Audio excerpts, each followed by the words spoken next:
Ah, c'est le Pécor Cosmique. Oh, regardez, il est là. Il paraît qu'il sait vraiment tout sur tout. C'est un génie, il connaît vraiment tout. Oh, Pécor Cosmique, c'est quoi la gravité quantique à boucle? Putain, c'est pas vraiment lui, je t'ai pas sûr.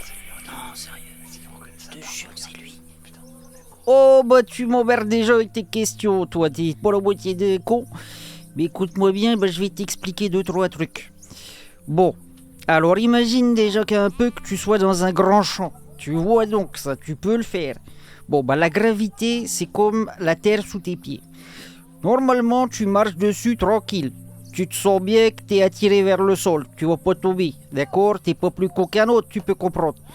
Mais quand tu commences à parler de la gravité quantique à boucle, bah c'est comme si tu regardais ce qui se passait sous la terre, dans les racines et les vers de terre.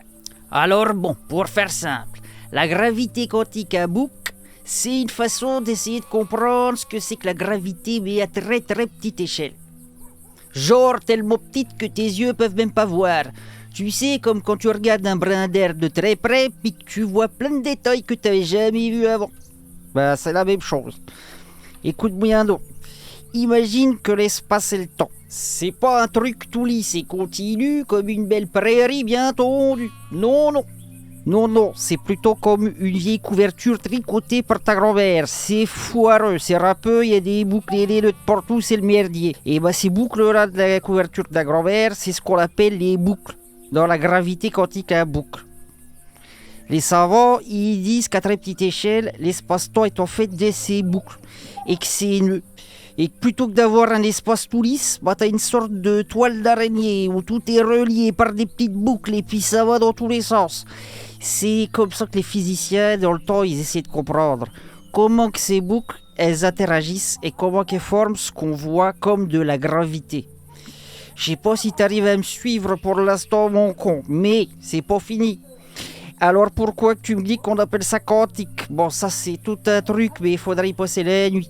Mais bon, c'est parce qu'en gros les boucles là, de ta couverture, elles suivent les règles bizarres de la mécanique quantique. C'est-à-dire le monde des très très petites choses, comme les atomes, les particules et puis tout le tintouin. Ces règles, bah elles sont pas du tout comme celles que toi tu connais dans ta petite vie de petit couillon. Pas du tout, ça n'a rien à voir, elles sont beaucoup plus folles, tu vois, avec des particules qui peuvent être à plusieurs endroits à la fois. Tu le regardes, elle est plus là, puis tu le re-regardes, elle était là depuis le début en fait.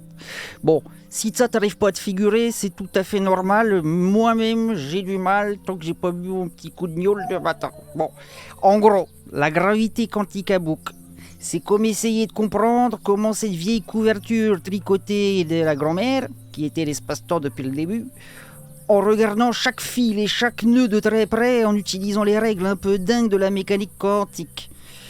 Avec ça, mon con, bah t'es pas rendu. Merci Pécor Cosmique. Ah, je t'avais dit que c'était lui, t'as vu? On en apprend vraiment tous les jours avec Pécor Cosmique. Merci, Pécor Cosmique. Allez, à bientôt. À la prochaine.